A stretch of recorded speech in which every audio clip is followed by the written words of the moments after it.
Hi everyone, I'm the Homemaker here. Today I just want to reflect on my own personal experience of switching from a full-time job in teaching to having a child and running a home.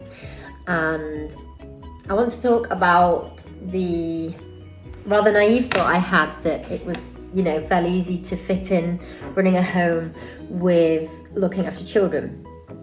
And the reason I'm doing this video is just to encourage anyone who's feeling overwhelmed by the reality of running a home.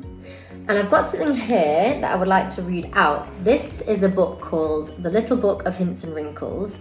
And I can't quite establish the date. It doesn't say when it was published, but I feel like it was about the 1940s or 50s, thereabouts. And it says this, okay, this is part 2, the weekly work plan for women who were running the home, because at that time it was always women. There's always something to do in a house, says the housewife. There is, and unless housework and housekeeping are to become a tyranny which will swallow up most of your life and all your leisure, they must be kept within bounds. The only way to do this is to plan the work, and having made your plan, to follow it religiously. In order to achieve a high standard of order and cleanliness, it is necessary to give each room in the house or flat a thorough cleaning at regular intervals, etc., etc.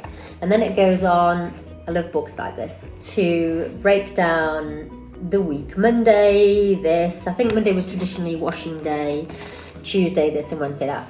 Now, I know it was different because they didn't have the mod cons. Okay, so they had to wash everything by hand, so Monday would take up the washing would take up the whole day on a Monday. But still, we still have the cleaning to do. That's never gone away. And a Hoover does quicken things up, but the dust still appears all the time.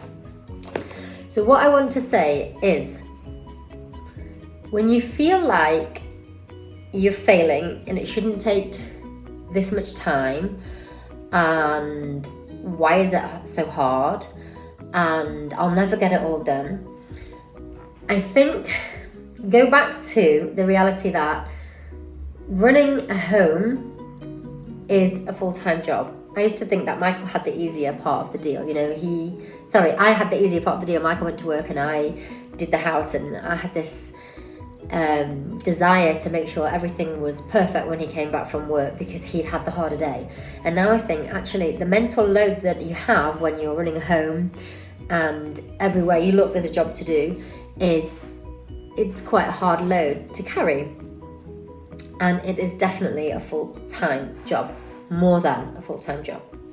So I want to encourage you, if you're feeling overwhelmed, if you're feeling like it's a full-time job, if you feel like it's impossible to keep the house clean all the time, that's because it kind of is impossible to keep it clean all the time. So the thing that has helped me the most is routines, just like here, routines and systems. And I have done several videos, or I'm doing several videos on the Fly Lady routine. So go and look up Fly Lady, find her website, find her videos, download her app. She's amazing. She's just great at taking thinking out for you. But I'm here to encourage you. It's worth it.